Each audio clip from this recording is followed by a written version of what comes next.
let me just share whatever are my thoughts regarding this coronavirus, that is COVID-19 crisis which is going on. So first of all, let us make this very clear that the crisis which we are in, so this is a once in a century crisis. So we should not feel that this is something which is going to go on very easily.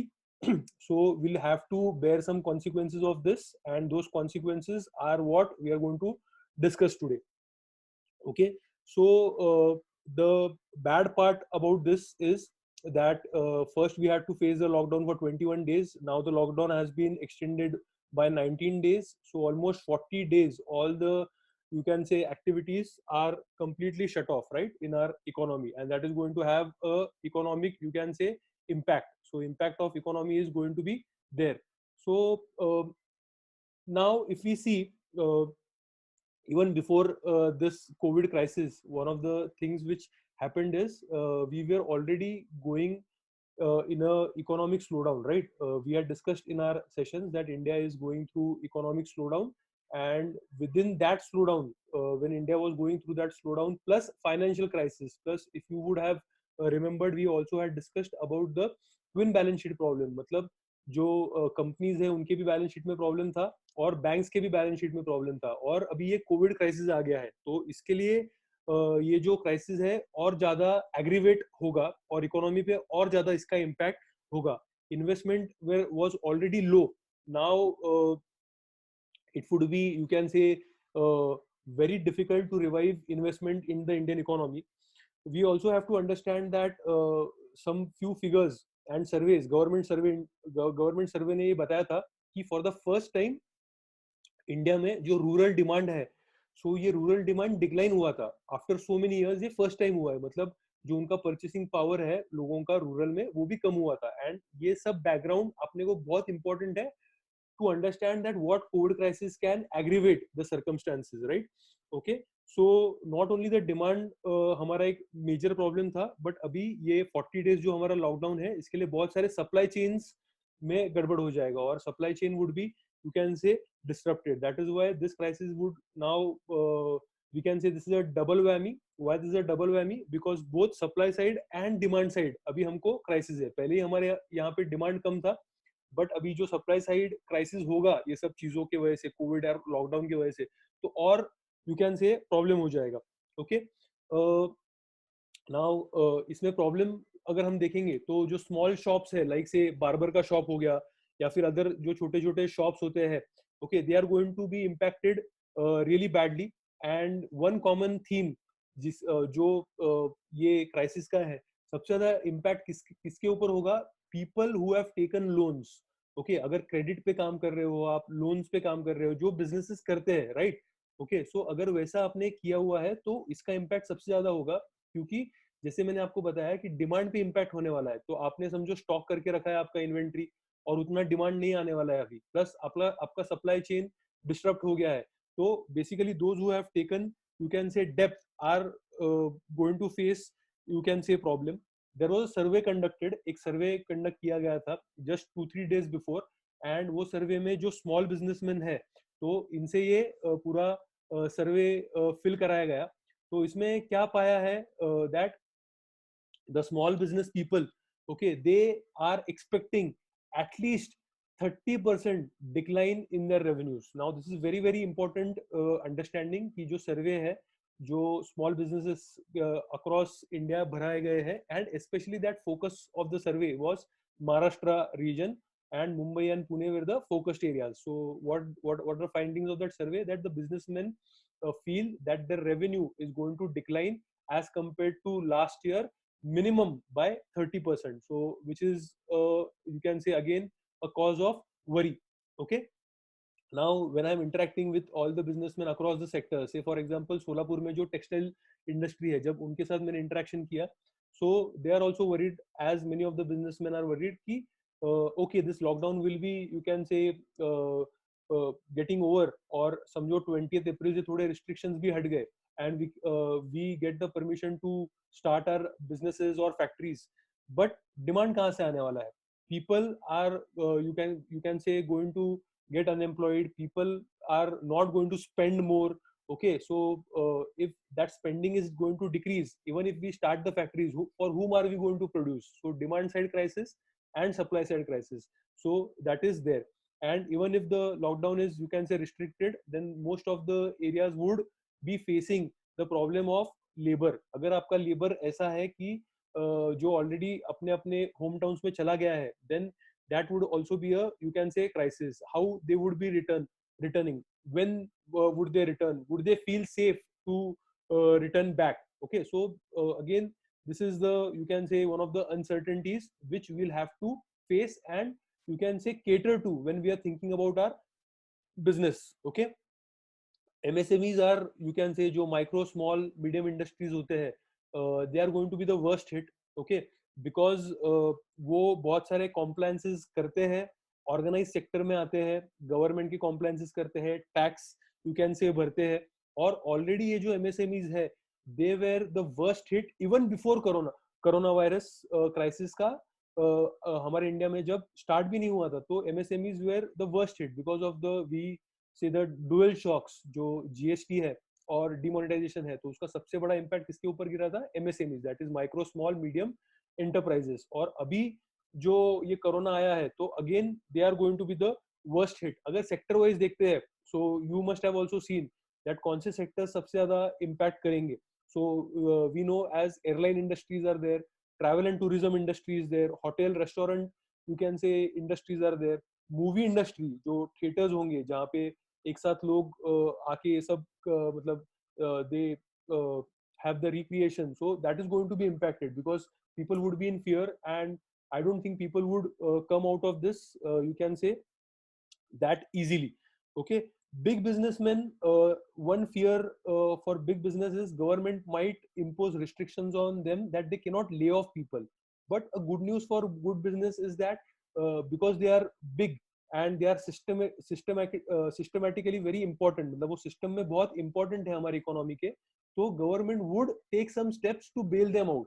So if government is going to come out with a bailout packages, then we can be very sure that the big businessmen would be saved in that, because as it is, they would have good contacts with the, you can say, government. So most probably is that they would be, you can say, supported well by the, you can say, government. Now if you see the agriculture sector, the biggest worry for agriculture sector is the rabi season. जो हमारा winter में हम crops उगाते हैं, सो वो harvest अब भी season है, और अगर अब भी we do not have laborers to harvest the crop, then it would be huge loss for the agricultural community.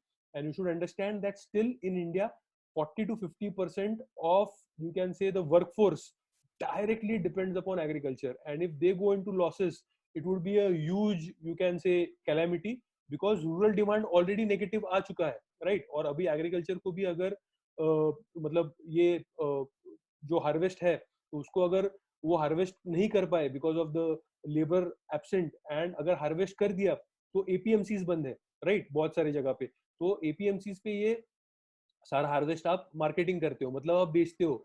तो अगर वो हार्वेस्ट को प्रोक्योरमेंट नहीं हुआ, हार्वेस्ट अगर वो बेच नहीं पाए, तो farmer would be in crisis, and if farmer is in crisis, then economy can go into a huge, you can say, downturn. So that is the biggest worry.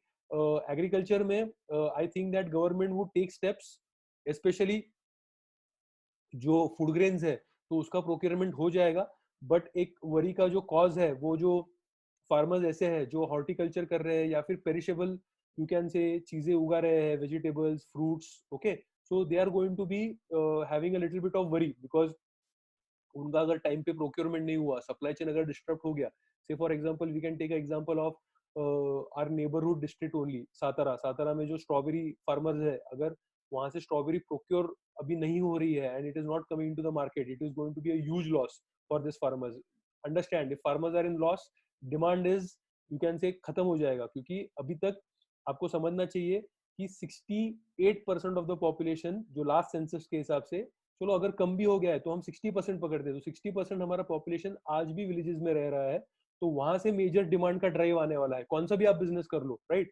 इसके लिए हम हमेशा बोलते हैं कि इंडिया में अगर मानसून अच्छा होगा तो हमारा बिजनेस अच्छा होगा, हमारा जीडीपी अच्छा ग्रो होगा. One good news in that is, yesterday only जो हमारा meteorological department है IMD, so they have said that India is going to have normal monsoon for 2020. So if that is the case, at least that is some positive news, क्योंकि अगर monsoon ने भी अगर साथ नहीं दिया होता ये टाइम पे तो बहुत ही क्रिटिकल सिचुएशन हो सकता था. Next is the real estate. तो रियल एस्टेट के बारे में already we knew that real estate was in crisis. Only few pockets of real estate like some commercial spaces or some few areas, like say for example in Pune, if we see Hinjewadi or few pockets in Magarpatta, they were doing well, right? So as it is, real estate was down, okay, and many of the experts say that now again the crisis in real estate is going to aggravate, and what is going to happen is अभी तक जो एक मतलब builders were able to sustain the prices. There we saw that there was no massive, you can say, drop in prices, okay, but now I think according to the, you can say, experts or the reports which we are reading, okay, that real estate at least we could see a decline in 20%. So what we are seeing is that there would be a decline in 20% of prices, at least in real estate. That is what is going to happen because of the demand shock, because a lot of builders would be having debts and they would not be able to, you can say, finance those debts. So there is going to be a lot of churning in real estate also.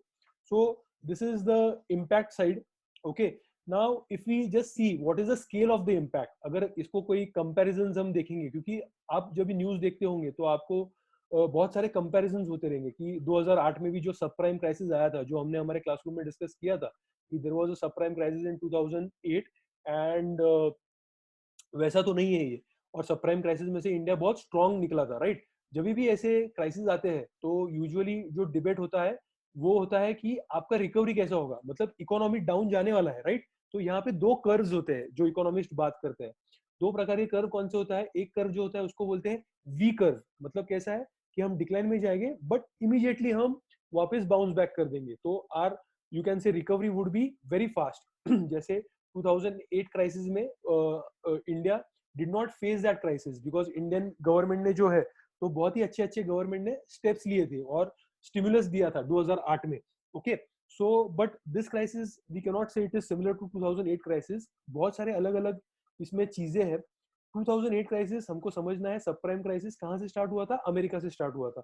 तो एक country got affected, one country got affected, and the crisis spread to the rest of the world. But now imagine almost all the countries, 180 countries are now facing this corona crisis. Okay, so all the countries are affected and it is spreading to all the countries. So just imagine the magnitude. Are you understanding? And again, the worst hit country is the strongest economy on the planet Earth, that is USA. Are you understanding this? So USA already has faced so many deaths, and within USA the worst hit area is New York. Are you understanding this? So USA economy is going to take a major hit, और उसके repercussions जो है वो सारे world economy में आएंगे, क्योंकि USA is a huge biggest consumer in the world, right? उधर से डिमांड जनरेट होता है. इंडिया के भी एक्सपोर्ट्स कहाँ पे जाएंगे? तो इंडिया के भी जो एक्सपोर्ट्स है यूएस जाते हैं, यूरोप जाते हैं, और Europe and USA are going to be, you can say, the worst hit in this. Okay, so that you have to understand. That is the one thing. Second, how this is not similar to 2008 crisis is before 2008 crisis the entire world economy was booming. पूरा जो world economy था ना वो boom में था. India was also in a great, you can से, wave of boom. अगर आपको याद होगा, most of you would be, you can से, वेरी स्मॉल, बट अगर आपको याद होगा बीजेपी का जो गवर्नमेंट था, अटल बिहारी वाजपेयी जी का जो गवर्नमेंट था, तो उनका एक टैगलाइन था, दैट इंडिया शाइनिंग टैगलाइन. मतलब इतना अच्छा इंडिया कर रहा है, जीडीपी ग्रोथ रेट बढ़ रहा था इंडिया का, करंट अकाउंट सरप्लस आया था एक दो बार. सो entire world economy was just booming at that time, and then this crisis came, and that was a financial crisis. So इस time कैसा है, already the world economy was slowing down. India was a major force which was dragging the world economy, and now this crisis has hit. So now it is going to be even more aggravated. This is what we have to understand. So if we see the experts, अभी तक जो ये, जैसे मैंने आपको ये यहाँ पे दिया हुआ है, जो KPMG का मैंने आपके साथ रिपोर्ट शेयर किया हुआ है. So this kind of various, you can say, institutes or experts, economists, World Bank, IMF, क्या ये कर रहे हैं, what are there predictions, and I have to say this, these are very conservative predictions. मतलब उन्होंने एक अच्छा मतलब एक पैरामीटर कंसिडर करके प्रेडिक्शंस की है कि बाबा ये चला जाएगा, प्रॉब्लम सॉल्व हो जाएगा. Are you understanding this? तो उनके प्रेडिक्शंस ऐसे हैं कि यूरोप एंड यूएसए मिनिमम उनका जो जीडीपी का जीडीपी के ऊपर इम्पैक्ट होने वाला है, that is going to be -5%. Are you understanding? मतलब अगर उनका जीडीपी 2019 में 100 रुपीज था, तो नाउ 2020 में उनका जीडीपी 95 रुपीज हो जाएगा. सो 90 to 95 के बीच में उनका जीडीपी रहेगा. मतलब उनका जीडीपी श्रिंक होने वाला है, उनका जीडीपी कम होने वाला है दोस्तों. So and you have to understand our Indian exports are you can say IT exports, are you can say goods exports are maximum in USA and Europe. So if they are going to go down, then Indian economy पे major एक impact आएगा. ये हमको समझ के लेना चाहिए. Okay दोस्तों, आपको एक मतलब और एक इम्पॉर्टेंट चीज समझनी चाहिए कि if you would have seen that जब से क्राइसिस स्टार्ट हुआ है, so when we were taking lectures, so we used to say that $1 is equal to 70 rupees, right? So now $1 has almost come to, you can say, 75. And what is my prediction? That it can go to 80 also. Okay. And in the long run I'm talking about, it is a very long run.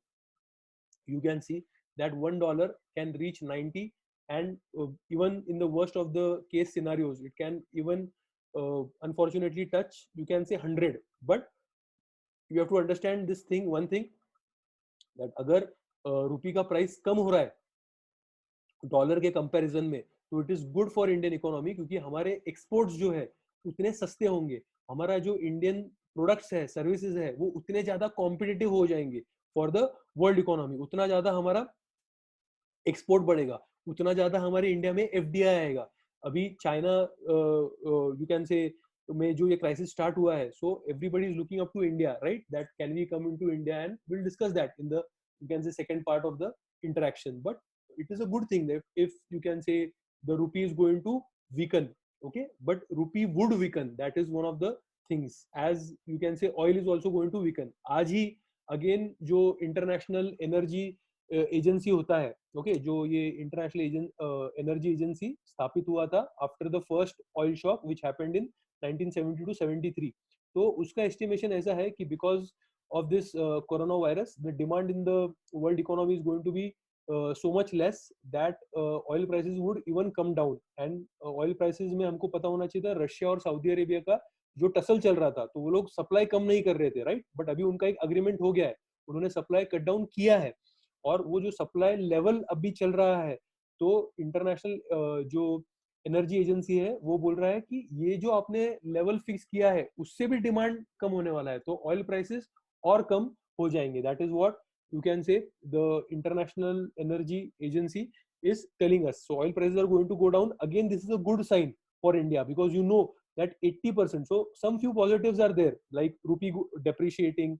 फिर दूसरा जो positive sign है कि oil का जो prices है वो नीचे चला जाएगा. और ऑलरेडी आप लोगों ने देखा होगा कि गवर्नमेंट ने जो टैक्सेस है ऑयल पे, एक्साइज ड्यूटी, वो बढ़ा दिया है. ऑयल के प्राइसेस, जो पेट्रोल के प्राइसेस कम नहीं होने दिए हैं, ताकि every litre of, you can say, oil और every litre of petrol which you consume, you give more taxes to the government, क्योंकि गवर्नमेंट को ज्यादा से ज्यादा फाइनेंस लगने वाला है, क्योंकि गवर्नमेंट का ह्यूज डेफिसिट होने वाला है. अगर हम आप हमारे पूरे अगर सेशंस रिवाइज करो, तो आपको फिस्कल डेफिसिट, ये सब चीजें अभी बहुत, यू कैन से, अच्छे से आप यहाँ पे यूज कर सकते हो, राइट?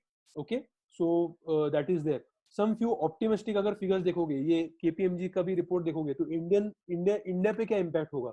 तो ऑप्टिमिस्टिकली वो लोग बोल रहे हैं कि इंडिया का जो ग्रोथ रेट है, that would be 1% of the, you can से 1% से बढ़ेगा. सो अगर पिछले साल जीडीपी 100 रुपए था, तो इस साल 101 रुपए होगा. But I think it is really optimistic, because जैसे हमने सेशंस में देखा था, again I would like to repeat it, there are 4 engines of growth, right? So the first engine of growth is public consumption. So we have to be very sure, because of the demand, you can say, shock and the supply shock, public consumption तो नीचे ही आने वाला है, right? Okay, पिछले साल से कम ही होने वाला है. सेकेंड क्या होता है? एक्सपोर्ट्स. तो जैसे मैंने अभी आपको एक्सप्लेन किया कि world economy is going to be in trouble, so automatically our exports most probably are going to be less than the, you can say, last year. So वो जीडीपी को नहीं बढ़ाने वाला है. थर्ड जो चीज है, investment. So again I told you that demand ही नहीं है इकोनॉमी में, ओके, और इतना सारा लॉस हुआ है, तो अभी इन्वेस्टमेंट कहाँ से आएगा? तो इन्वेस्टमेंट पिछले साल से थोड़ा कम ही होगा। Are you understanding this? तो वो भी जीडीपी को नहीं बढ़ाने वाला है। तो only thing which would increase the GDP, the fourth engine is the government spending. And government is going to spend. Government has already come out with the first, you can say, bailout package. If we see the first bailout package of the government, it is according to estimates, अगर हम estimate करें उसको, तो वो bailout package is 1% of the GDP. Okay, हमारा Indian GDP अगर आप consider करते हो कि it is 3 trillion dollars, so 1% of the GDP government is already, you can say, come out with the bailout package. Okay, so that is the thing कि Indian GDP आप consider कर सकते हो after so many years, after, you can say, decades and decades, for the first time you should be mentally ready that it can also go into negative territory. Psychologically government try करेगा कि वो negative territory में नहीं जाना चाहिए ज्यादा से ज्यादा स्पेंडिंग करके, but there is always a probability that, you can say, the growth of Indian GDP, even Indian GDP can, you can say, go towards negative if this crisis is extended. Okay, if you are interested I would, बहुत short में, क्योंकि हम हमारा यहाँ पे mandate majorly economy पे discuss करना है, बट इसका इम्पैक्ट दोस्तों आपको समझना चाहिए पॉलिटिकल, यू कैन से, बहुत बड़ा एक इम्पैक्ट होने वाला है इसका. ओके, कैसे इम्पैक्ट होने वाला है political? As far as my understanding, my reading, whenever I am, you can say, talking to the experts or listening their interviews. Okay, so one big impact on, you can say, of coronavirus, I think that impact is going to be similar to the Second World War. Okay, क्या हुआ था, अगर थोड़ा history आपको पता होगा, तो Second World War, you can say, start होने के पहले, what was one of the reasons of starting of the Second World War? There was a, you can say, international body which was called as League of Nations. आप सबने ये history में आपके school में पढ़ा होगा. तो लीग ऑफ नेशंस, ये जो बॉडी है, that body failed. Are you understanding? That body failed, and that is why, you can say, the Second World War happened. And the lesson which we learned out of Second World War is that we should not again come into a situation wherein the international body fails. That is why we came up with a new body which was much more stronger body, which is called as United Nations, and we made a stronger, you can say, grouping or a stronger mechanism within United Nations, which is called as United Nations Security Council. And my friends, you have to understand कि Covid जो corona virus है, ये China से start होने के कारण, China is one of the 5 permanent members in United Nation Security Council. They did not even allow, they did not even allow to conduct a single meeting of UNSC on this COVID crisis. Are you understanding? World War II के बाद का सबसे बड़ा crisis है world में, और UNSC का एक भी मीटिंग इसके ऊपर नहीं हुआ है. So what does this show, my friends? This shows that somewhere the institutions have failed in, you can say, their working. Secondly, आज ही आपने न्यूज देखा होगा कि Donald Trump has blamed WHO, जो वर्ल्ड हेल्थ ऑर्गेनाइजेशन है, उसको Donald Trump ने blame किया हुआ है कि उन्होंने ये क्राइसिस के बारे में टाइमली अपडेट नहीं दिया, उन्होंने चाइना के ऊपर एक्शंस नहीं लिए, इसके लिए ये क्राइसिस इतना बड़ा ग्लोबल क्राइसिस हो गया है. And that is why USA is now going to stop funding WHO. Are you understanding? USA, which is, you can say, the biggest,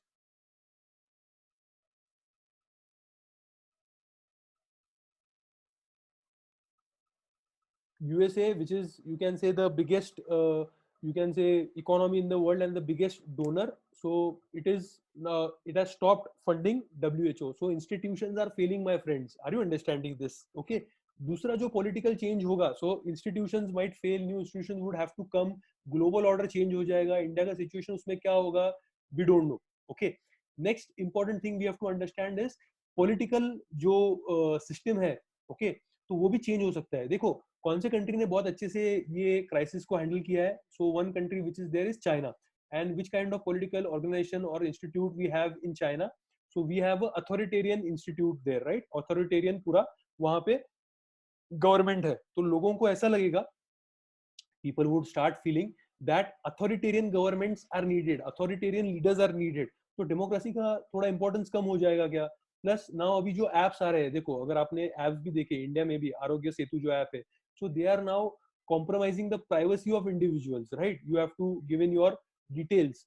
So individual rights के ऊपर भी कोई impact पड़ेगा क्या? So again, these things you have to, you can say, take into consideration. But that is not our main topic, so I'll not go into detail into that. But these things also would have impact on the economy. That is why I just mentioned these things. Other, you can say, major thing which I would like to share is uh, about the social, you can say, impact. Yes, social impact is also going to be there. Say for example, socialization change हो जाएगा. Okay, say depression बहुत बढ़ गया है, anxiety बढ़ गया है. Okay, then you can see some, in some states already the suicide rates are, you can say, increasing. But there are positives also, that a lot, for the first time in a generation, matlab in the lifetime of many people, the male members are sitting at home for so long doing household work. So would they be more, you can say, having empathy towards the duties of women? Okay, so gender equality, equity की तरफ हम जा सकते हैं क्या? Okay, kids are not able to go out, not able to play, they are moving more towards digital. So उनके socialization के ऊपर कुछ impact पड़ेगा क्या? But the worst thing, okay, the worst thing in, you can say, social impact, I would say, is, see, when there was World War II, there was rumor mongering, right? So now also we can see a lot of rumor mongering. In fact, yesterday also some fake news were out. I made a video against this fake news regarding UPSC and MPSC, right? So बहुत सारे rumors आ गए हैं. तो जैसे world war to के वक्त ऐसा rumour पूरे जर्मनी में स्प्रेड हो गया था कि जो जूस है, okay, they are poisoning the water bodies. Okay, so we need to kill the Jews because they are poisoning the water bodies, and if we don't take action, we would be poisoned.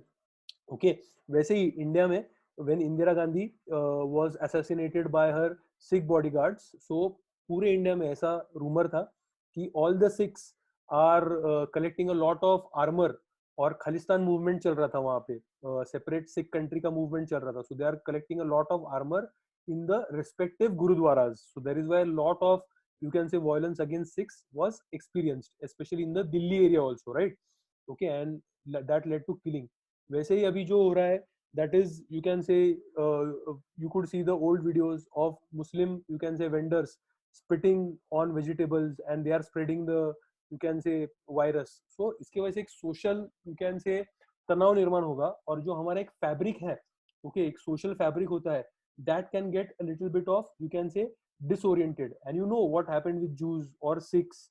Okay, so we should not, we should take it on ourselves. We should not spread this kind of rumors. We should verify the news. Okay, we should not play politics, because बाहर से already एक बड़ा enemy आया है.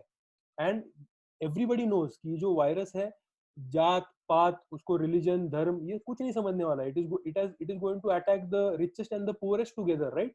Okay, हमने देखा हुआ है ये. से बोरिस जॉनसन को भी हुआ है, and the poorest of poor guy has also got this, you can से, virus. So just now it is very important that we have the unity. Okay, then only we can be facing this very very nicely. And for that, the role of our political leaders and youth is very very important. Okay, now let us come to the solution part, कि अभी कैसे हम इसमें से क्या कर सकते हैं.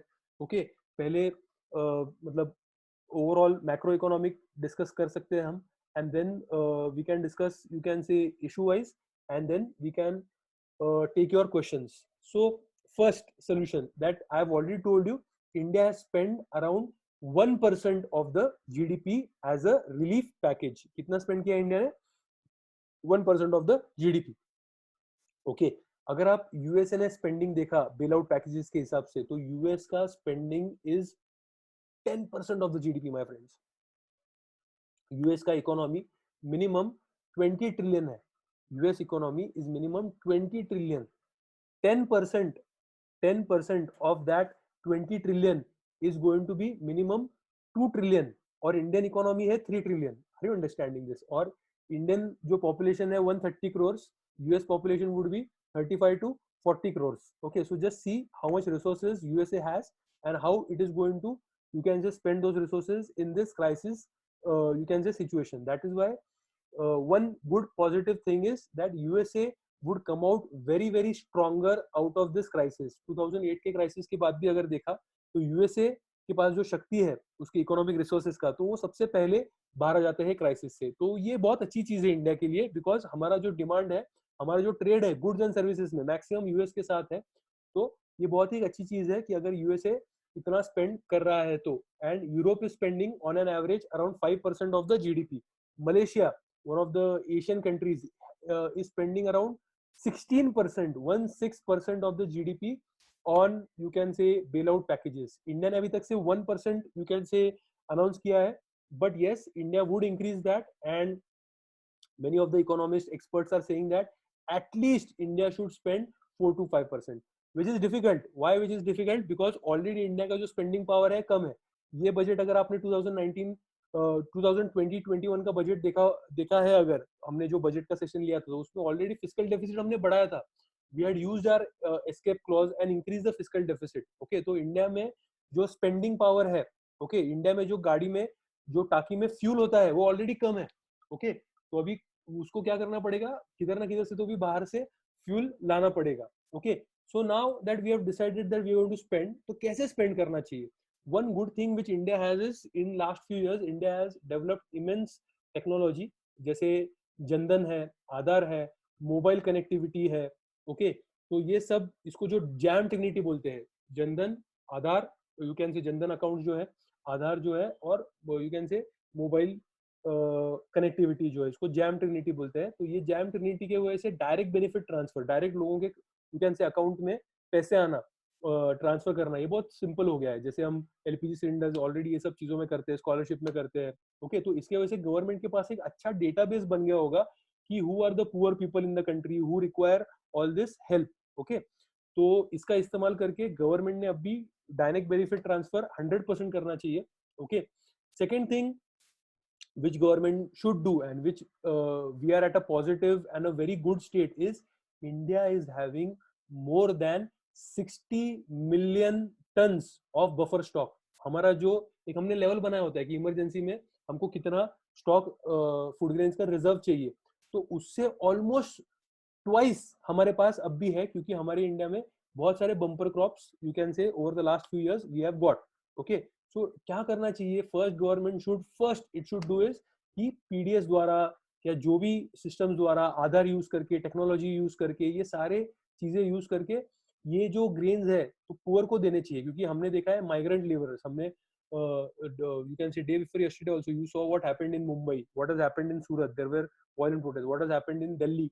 Okay, so migrant labor is in, you can say, most problematic situation.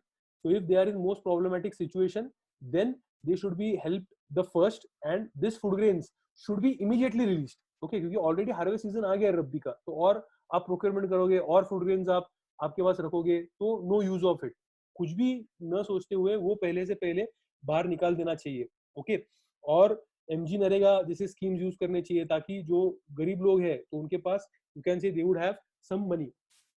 Now coming to MSMEs, so more than 40% of the GDP is contributed by MSMEs, more than 45% of exports is contributed by MSMEs, more than 45% of employment is contributed by MSMEs, and already they were in problem. Okay, so our main concern should be MSMEs just now.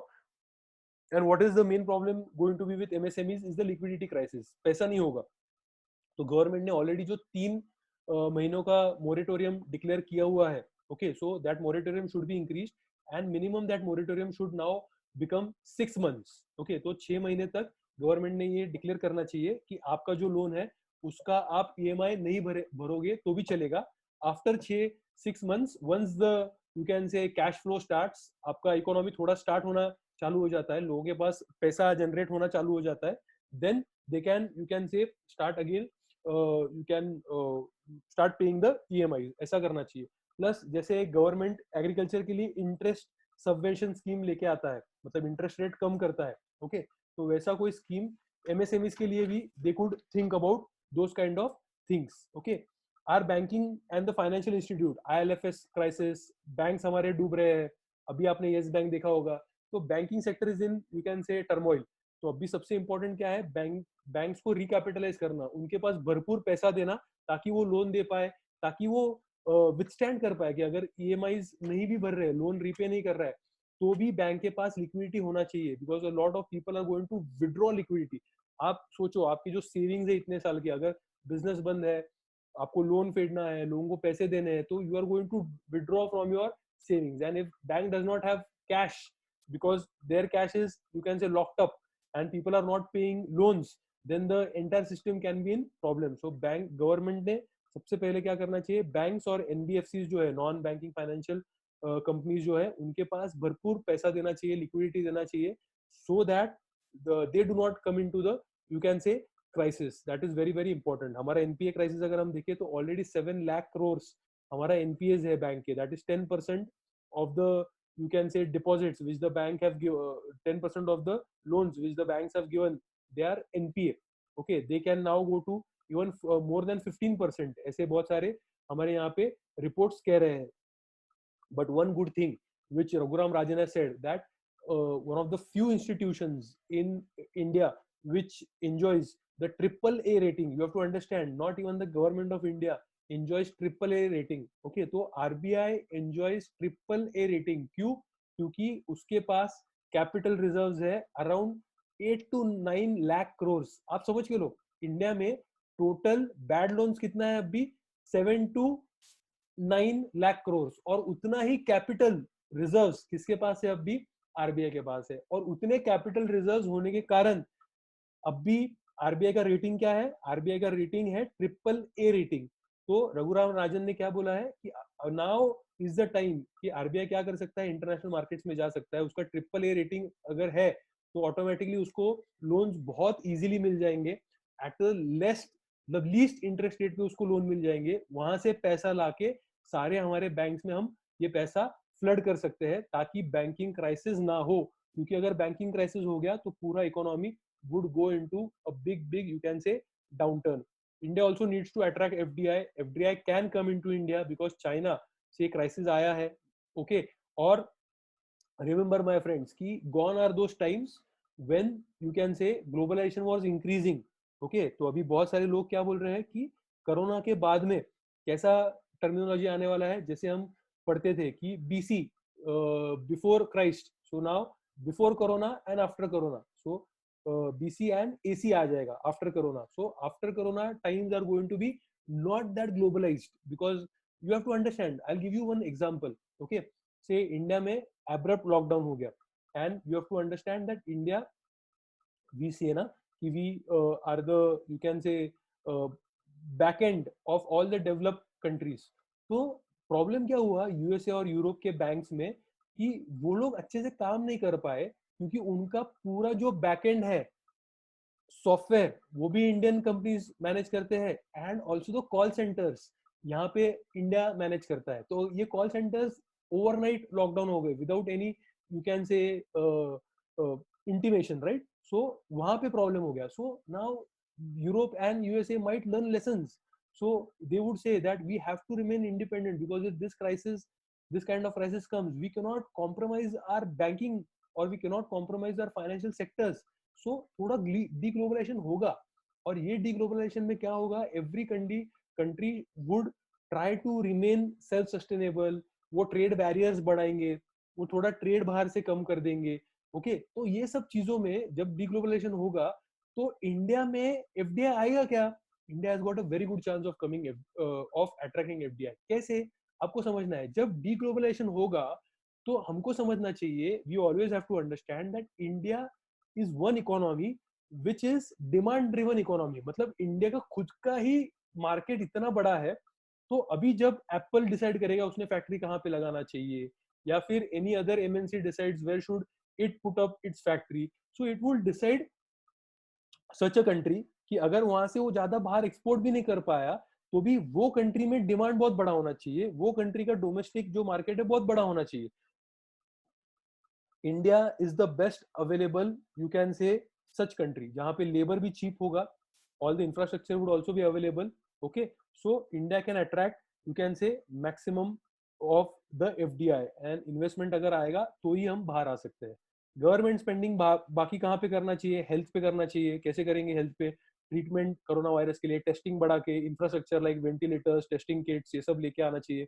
Okay, तो देखो जैसे 1991 का crisis था, always remember my friends, whenever there is a crisis, it is the best opportunity for everyone. Individual level पे best opportunity होता है, एक nation government level पे बेस्ट अपॉर्चुनिटी होता है, और इंटरनेशनल लेवल पे बेस्ट अपॉर्चुनिटी होता है, राइट? तो अगर गवर्नमेंट लेवल पे बेस्ट अपॉर्चुनिटी आप सोचोगे तो क्या है, ये पूरा रिफॉर्म कर सकते हैं आप इकोनॉमी. इतने सारे सब्सिडीज है. Okay, more than 1000 schemes are there, state पे, सेंटर पे. बताओ मुझे कौन सा स्कीम अभी काम में आ रहा है माइग्रेंट लेबरर्स के लिए, कौन सा स्कीम काम में आ रहा है पुअर लोगों के लिए? Hardly the schemes are coming into use. So what government should do is scrap all the schemes, only bring in 4 to 5 schemes. जैसे क्या कर सकते हो आप, जैसे एजुकेशन बहुत इंपॉर्टेंट है, universalization of education, at least primary education, वो कर सकते हैं हम. यूनिवर्सलाइजेशन ऑफ हेल्थ केयर, वो कर सकते हैं हम. और you can say schemes like direct money transfer, direct benefit transfer into the account of the, you can say, poor और everybody. Universal, you can say, जो एक कंसेप्ट है इनकम ट्रांसफर, वैसा हम यू कैन से कर सकते हैं. तो गवर्नमेंट ने ये मौके का पूरा फायदा लेना चाहिए और ऐसे बड़े बड़े रिफॉर्म्स लाने चाहिए. वैसे ही रिफॉर्म्स, जैसे देखो 1991 में इंडिया में क्राइसिस आया था economy, Manmohan Singh and PV Narasimha Rao use the opportunity to bring, you can say, reforms, and because of those reforms we are in such a good condition. You have to understand India's foreign exchange reserves are more than 400 billion today because of those reforms, and that this, you can say, foreign exchange reserves can be utilized in this crisis today. तो वैसे ही अभी क्या करना चाहिए government ने, ऐसे big reforms लाने चाहिए जहां की क्या हो जाएगा, लेबर, यू कैन से, रिफॉर्म्स लाने चाहिए. लेबर बहुत इजीली आप एम्प्लॉय कर सकते हो, वैसा रिफॉर्म्स लाने चाहिए. कॉम्प्लायंसेस बहुत कम कर देने चाहिए, ये कॉम्प्लायंस वो कॉम्प्लायंस, सेल्फ कॉम्प्लायंस होना चाहिए. देखो आप लोगों ने, सब लोगों ने एटलीस्ट सुना होगा कि अटेस्टेशन करके एक, यू कैन से, मेथड होता था, राइट? क्यों हम अटेस्टेशन करते थे? क्योंकि it is a colonial thing. Character certificate क्या है? ये कॉलोनियल थिंग है. Are you understanding? कर्जन ने लाया था कैरेक्टर सर्टिफिकेट कि स्टूडेंट्स ने जो स्कूल में जा रहे हैं, कॉलेजेस में जा रहे हैं, उन्होंने, यू कैन से, फ्रीडम मूवमेंट में पार्टिसिपेट नहीं करना चाहिए, इसके लिए कैरेक्टर सर्टिफिकेट लाया था. ओके, कर्जन ने. वैसे ही ये सेल्फ अटेस्टेशन कि बाबा, सेल्फ अटेस्टेशन नहीं, अटेस्टेशन जो गैजेटेड अटेस्टेशन हम करते थे वैसा था, क्योंकि कौन क्रिमिनल है, British can not trust on, you can से, इंडियंस. तो इसके लिए वो हमारा माइंडसेट है पूरा कॉम्प्लायंसेस में. क्या कर देना चाहिए पूरा कॉम्प्लायंस में, सेल्फ अटेस्टेशन. एंड रैंडमली, जैसे इनकम टैक्स में एक सॉफ्टवेयर है, वैसे सॉफ्टवेयर रैंडमली 100 इंडस्ट्रीज है, सॉफ्टवेयर जो बोलेगा, कंप्यूटर जो बोलेगा, 3-4 इंडस्ट्री में आप जाके चेक करो कि उसने जो सेल्फ अटेस्टेशन, सेल्फ कॉम्प्लायंस किया है, वेदर जेन्युइन है या नहीं. Are you understanding? So automatically ये सब चीजों से क्या हो जाएगा, जो ब्यूरोक्रेटिक राज है, ब्यूरोक्रेट जो कंट्रोल कर रहा है सब चीजों पे, बहुत कम हो जाएगा. And India would flourish, Indian economy would flourish. वैसे ही टैक्सेशन, इतने सारे अलग अलग टैक्सेशन है, सिंपल कर देना चाहिए. Okay, it should be simple. So this is a great opportunity for the government. They can bring this big bang reforms. Okay, in the end I would like to, you can say, conclude and open the, you can say, dais for the questions. कैसे हम कर सकते हैं इसको conclude?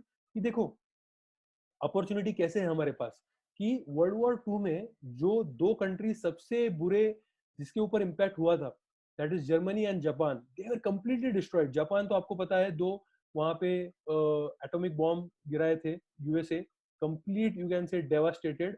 But my friends, these two countries, not you can say UK, not France, or not any other country, but Japan and Germany were the two countries who, after Second World War, grew the fastest, and they have today become the super powers. आज भी अगर आप Covid 19 crisis का ये देखोगे, analysis करोगे, तो Germany एक कंट्री है यूरोप में, और जापान एक कंट्री है जहां पे इतना इम्पैक्ट नहीं है. इम्पैक्ट हुआ है क्या? हुआ है, बट इटली जितना इम्पैक्ट नहीं हुआ है, स्पेन जितना इम्पैक्ट नहीं हुआ है, यूएसए जितना इम्पैक्ट नहीं हुआ है. So why this is? Because the society is very strong. Are you understanding this? जो एक उनमें एक चीज है कि we are responsible citizens, we have to be efficient, we cannot waste our resources, and we have to do well-being of our society. तो वैसा एक इंडियन सोसाइटी में, this is the time, this kind of, if you can say, feelings are there in Indian society with unity. That is why I told you कि social angle मैंने जैसे आपको explain किया हुआ है कि अगर Indian society अब भी बिखर गया, politicians ने divide and rule किया, I'm telling you my friends that अभी भी जो ये थाने में incident हुआ 2 days before, it had 100%, you can say, reasons were political reasons. Are you understanding this? So agar if we still indulge into this cheap politics and we divide the society, we remain busy within ourselves, we'll never become Japan, we'll never become Germany. Even we would, you can say, lose out this opportunity. Last line: every adversity brings the opportunity. This is the opportunity India has got. If you all would have seen Game of Thrones, you would have cherished one line, which is my favorite line from Game of Thrones. That is, chaos is ladder, my friends. This is chaos. All countries are in chaos. If India utilizes this opportunity exceedingly well, then we can use the ladder and become one of the best and the most developed countries in the world. We have got this golden opportunity. Now you can all, you can say, ask questions according to the sector you are interested in, or any other questions.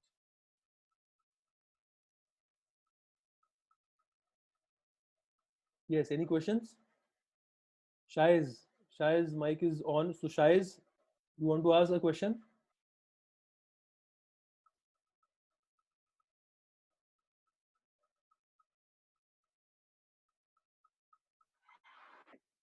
Hello. Yes, yes, yes. Hello, sir. So, abhi, as Yeah, I who is can this? see, sir, it's Abhay. Abhay. हाँ, Abhay बोलो. Yes, sir. तो अभी Trump भी उनके speech में काफी बार उन्होंने बताया कि डायरेक्टली चाइना पे अटैक करते हैं, ब्लेम हाँ. करते हैं कि this is Chinese virus, China has done this. तो अभी इस वायरस की वजह से मैं देयर विल आल्सो बी, मतलब ऐसा होगा क्या कि अभी काफी कंट्रीज के नए ग्रुप्स भी फॉर्म होंगे, as in different countries will come together. जैसे अभी अमेरिका तो अभी ओपनली एकदम अगेंस्ट जा रहा है चाइना के, तो then how will that situation be, और इंडिया का कैसे बेनिफिट हो सकता है उसमें, So अगर देखा जाए तो, because as you also yeah, so yes sir. see, that is not in benefit of, you can say, any countries, that if all the countries isolate China, then China is going to automatically कुछ ना कुछ उसका भी reaction आएगा. और आपको समझना चाहिए कि चाइना का जो कंट्रीब्यूशन है, अगर पूरे वर्ल्ड का इकोनॉमी 100 है तो चाइना का कंट्रीब्यूशन आज 16 है. That is, you can say, huge.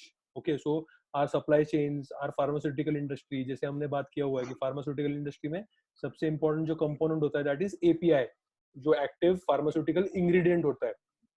आप पैरासिटामोल खाते हो, क्रोसिन खाते हो, right?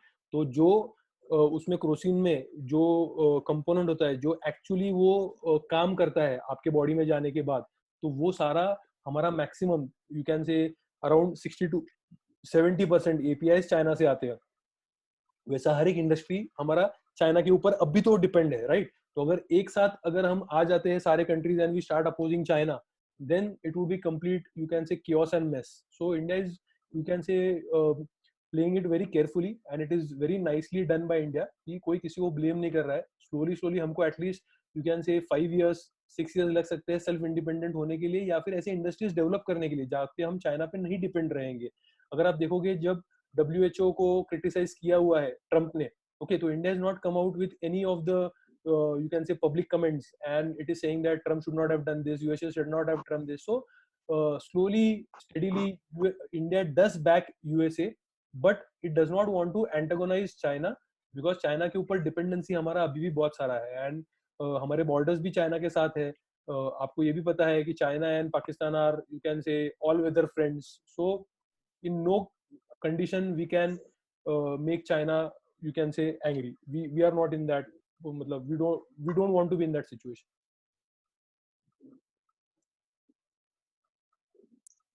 Okay, um got it sir. एक Okay. और क्वेश्चन था. पूछो. हाँ, जैसे सर अभी आपने बताया कि वो जो यूएन का सिक्योरिटी काउंसिल है, Correct. so they have 5 members, Yeah. and China is one of them. Correct.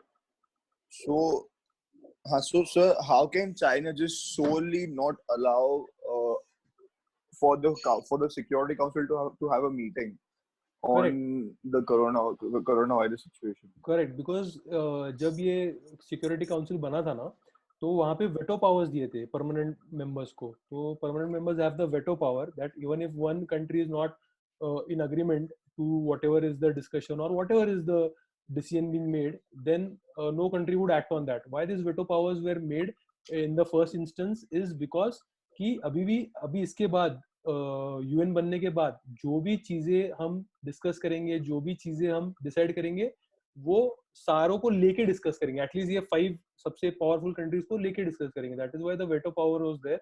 That is what China misused. So that is why now what is the most probable thing is in the coming 1 or 2 you can say years we can see complete reformation of UN, जहाँ पे India can also then become one of the permanent members. अगर ये सब चीजें नहीं हुई तो automatically जैसे जैसे दिन जा रहे हैं तो जैसे वैसे वैसे यूएन, वर्ल्ड बैंक, आईएमएफ, इसका जो अस्तित्व है, इसका जो इम्पोर्टेंस है, इसका जो उद्देश्य ये बने थे आफ्टर सेकेंड वर्ल्ड वॉर, तो they are not fulfilling that. So then the bodies would become redundant. So reforms would come in these bodies.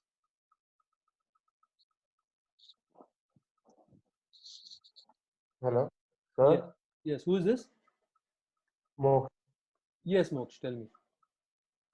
Sir हमारा कैसे चाइना से इंपोर्ट होते हैं, मशीन्स होते हैं, तो फिर इंपोर्ट में प्रॉब्लम आएगा अभी कुछ? हाँ, तो देखो ना अभी चाइना के आपको ये मैं जो शेयर किया है वो दिख रहा है क्या आपकी इसमें? पीडीएफ दिख रहा है आप सबको? हाँ सर. हाँ सर. हाँ, तो अभी देखो, अगर आप हाँ देखोगे, अभी आप देखोगे तो देखो ये supply side impact, shutdown of factories and resultant delay in supply of goods could result in shortage of raw materials in China for companies largely importing from here. Okay, तो मेजरली हम क्या क्या इंपोर्ट करते हैं? So among कोविड-19 affected nation China is the largest import source for India. Okay, तो यहाँ पे पूरा उन्होंने दिखाया हुआ है और हम क्या क्या इंपोर्ट कर रहे हैं. देखो, इलेक्ट्रिकल यू कैन से मशीनरी हमारा, अगर आप चाइना देखो इंपोर्ट फ्रॉम चाइना सो 40% है, या फिर nuclear reactors, machinery, organic chemicals, plastics देखो आप कितना है, फर्टिलाइजर्स कितना है. So all this supply chain थोड़ा होगा, but one good thing is that China is also one of the first countries to recover. Okay, so 95 last you can say 2 दिन पहले का अगर फिगर्स आप देखोगे तो कंजम्पशन अगर आप देखोगे चाइना में तो कंजम्पशन इज 95% बिफोर कोविड. तो पहले लोग 100 रुपए का कंज्यूम करते थे, अभी 95 का कंज्यूम कर रहे हैं. मतलब नॉर्मल कंजम्पशन ऑलमोस्ट आ गया है चाइना में. तो चाइना ने सप्लाई ऑलमोस्ट चालू कर दिया है उसका सब चीजों का, तो इतना ज्यादा इम्पैक्ट नहीं होगा. तो सर रूल रेगुलेशन वाइज कुछ होगा क्या आपको लगता है? मतलब इम्पैक्ट मतलब कि अभी सब ऐसे आइसोलेट करेंगे, फिर इंपोर्ट में प्रॉब्लम आता है क्या सर? आपको लगता है उसमें? नहीं नहीं, उसमें कुछ प्रॉब्लम नहीं आएगा. ओके, अगर आप कल भी देखोगे तो कल का भी न्यूज है, चाइना से डायरेक्ट जो टेस्टिंग किट्स है दे फ्लाइट से इंडिया में आए हुए हैं. तो ये सब चीजें मतलब नहीं होगा, तुरंत आ जाएगा. कस्टम में भी कोई प्रॉब्लम नहीं आएगा. One of my friends who has industry in Gujarat, so they also got their consignment from China, customs immediately cleared that. तो ये सब चीजों में कोई प्रॉब्लम नहीं आएगा. देखो हमारा डिपेंडेंसी है ना उनके ऊपर, अल्टरनेटिव ही नहीं है. आप अगर ये सब चीजें करने लगोगे तो इंडस्ट्रीज मर जाएंगे हमारे. क्या अल्टरनेटिव है हमारे पास अभी दूसरा?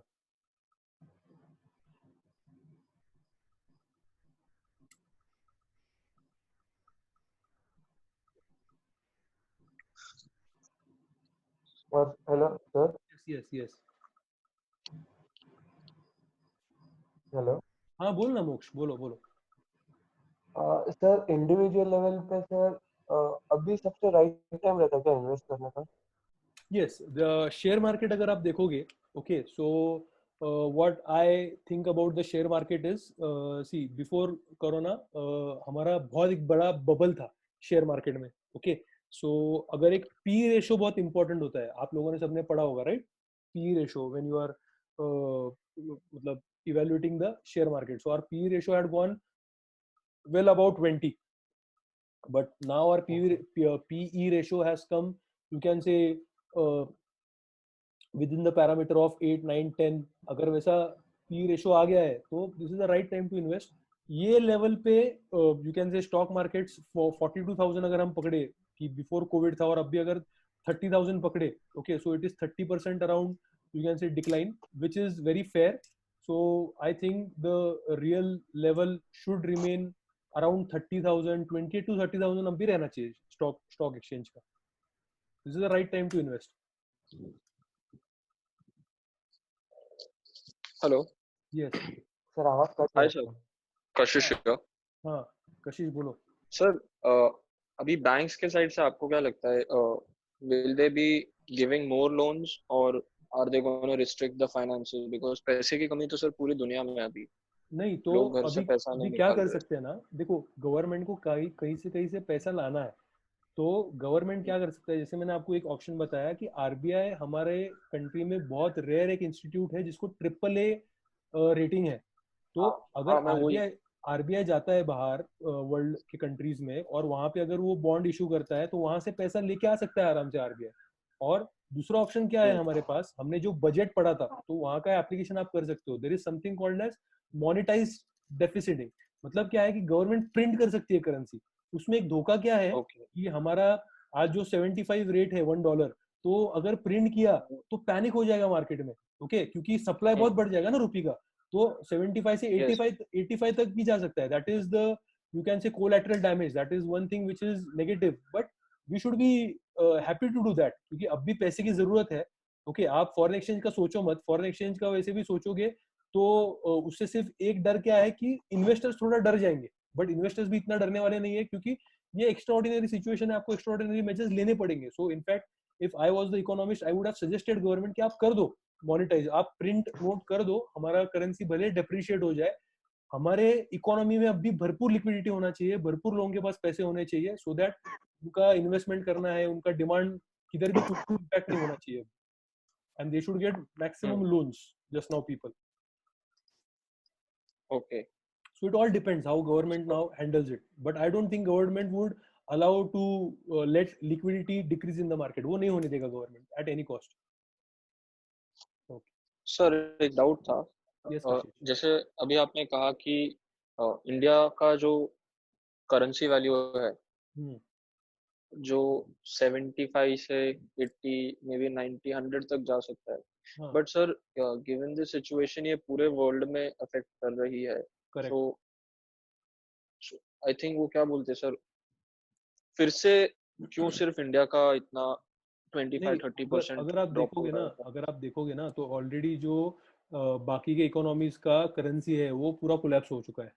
ओके इटली में आपको दिखेगा नहीं, स्पेन में आपको दिखेगा नहीं क्योंकि वो यूरोजोन के पार्ट है. ओके तो वो बचा रहा है, जर्मनी उनको बचा रहा है. बट बाकी जो भी इकोनॉमीज देखोगे आप, से फॉर एग्जांपल मलेशिया देख लो, आप साउथ अफ्रीका देख लो, आप रशिया देख लो, तो सहारे की करेंसीज पूरे टम्बल डाउन हो गए. वो हिसाब से इंडिया का करेंसी अभी तक बहुत एक पकड़े रखा है, स्टेबल रहा है. ओके और दूसरा चीज क्या है कि डॉलर के हिसाब से मैंने बोला गिरेगा. क्यों पता है क्या? क्योंकि आज भी ऐसा सिचुएशन है कि पूरे वर्ल्ड में सिर्फ अगर किसको कॉन्फिडेंस है तो डॉलर के ऊपर है, यूएसए के ऊपर है. क्योंकि यूएसए ने 2008 में क्राइसिस से इतना अच्छा निकल गया. अभी भी वो 10% ऑफ द जीडीपी, मतलब इंडिया का जीडीपी 3 ट्रिलियन है, उन्होंने रिलीफ पैकेज दिया है 2 ट्रिलियन का. ओके तो उनको मतलब एक बहुत स्ट्रॉन्ग कंट्री करके लोग देखते हैं. तो ऐसे जब अनसर्टेनिटी है, लोगों को डर है कि इंडिया रहेगा नहीं रहेगा, वियतनाम रहेगा नहीं रहेगा, बांग्लादेश रहेगा, ये सारे इमर्जिंग है ना, वियतनाम, बांग्लादेश, फिलीपींस, ये रहेंगे नहीं रहेंगे, वहां पे हमारे इन्वेस्टमेंट सिक्योर रहेगा नहीं रहेगा, तो सारा पैसा निकल के लोग डॉलर खरीदेंगे, डॉलर में इन्वेस्ट करेंगे, इसलिए उसका डिमांड हाई बना रहेगा. ओके और हम यहाँ से हमारा सप्लाई बढ़ाएंगे रुपीस का. इसके लिए हमारा करेंसी गिरने का प्रोबेबिलिटी सबसे ज्यादा हमको लग सकता है. हाँ सर, तो ये एक रिलीफ सर, एक रिलीफ पैक का एग्जैक्ट रोल क्या रहता है सर? रिलीफ पैकेज का रोल देखना, अभी रिलीफ पैकेज का रोल हर एक जो सेक्टर है उसको रिलीफ देंगे. तो इंडिया रिलीफ किसको देगा पहले? जैसे एक रिलीफ का one of the thing is कि अभी अगर तू टेस्टिंग देख रहा है हमारे यहाँ पे, तो टेस्टिंग फ्री चल रहा है कोरोना का, बराबर है क्या नहीं? तो अगर हेल्पलाइन में फोन करेगा तो तू टेस्टिंग जाके कर सकता है. तो वो भी एक रिलीफ हो गया कि बहुत तेरे को खर्चा नहीं करना पड़ रहा है. फिर वेंटिलेटर्स लेके आ रहे हैं, फिर आईसीयू बेड्स बना रहे हैं. सो that is one relief. Second relief जो है, जो यूएसए ने अभी क्या किया है, मेरा एक दोस्त है यूएसए में, he has a company registered in USA. Okay IT company. So because he is registered there, he is registered as a small business and he shows that his wife and his son is dependent on him, right? So US has already transferred some money into his account. So that is also kind of relief which I'm talking about. Direct benefit transfer, direct आपके account में पैसा आ जाएगा. तो जो भी गरीब का database है हमारे पास, और हमारे पास अभी अच्छा डेटाबेस बना हुआ है क्योंकि हमने अलग अलग स्कीम्स इंप्लीमेंट किए, पीडीएस इंप्लीमेंट किया है हमने, स्कीम एमजी नरेगा इंप्लीमेंट किया है. तो एक डेटाबेस रहेगा गवर्नमेंट के पास. तो ऐसा भी गवर्नमेंट कर सकती है, उनके अकाउंट में डायरेक्ट पैसा डाल देती है। तीसरा मैंने जो रिलीफ के बारे में आपको बताया, जो फूड ग्रेन्स डायरेक्टली दे देंगे। चौथा जो मैंने रिलीफ के बारे में आपको बताया, वो मतलब क्या करेगा गवर्नमेंट कि जैसे मैंने आपको बताया कि ये जो एमएसएमई सेक्टर है, वो एमएसएमई सेक्टर में इंटरेस्ट सबवेंशन ला सकता है। मतलब अगर आपने लोन लिया हुआ है 10% से, तो अभी आपका पेइंग कैपेसिटी थोड़ा कम हो गया है, इसके लिए भी 8% से ही आप लोन भरो, तो वो भी उधर भी नुकसान हो सकता है ना गवर्नमेंट का, तो that is also like a relief. Big जो कॉर्पोरेशंस है, तो ऐसा रूल ला सकता है गवर्नमेंट कि आप अब भी किसी को भी निकाल नहीं सकते हो, तो निकाल नहीं सकते हो तो क्या कर सकते हैं गवर्नमेंट उनके लिए, कि आप टैक्सेशन कम कर दिया, या फिर ऐसे कुछ तो अलग प्रकार के उन्होंने रिलीफ लेके आए। सो इन जनरल गवर्नमेंट रिलीफ कैसे देगा, ज्यादा से ज्यादा पैसा मार्केट में होना चाहिए, कम से कम टैक्सेशन होना चाहिए, और लोगों के पास पैसा होना चाहिए through loan, through direct benefit transfer, और एनी हाउ लोगों के पास पैसा रहेगा तो ही ये संकट से हम बाहर आएंगे।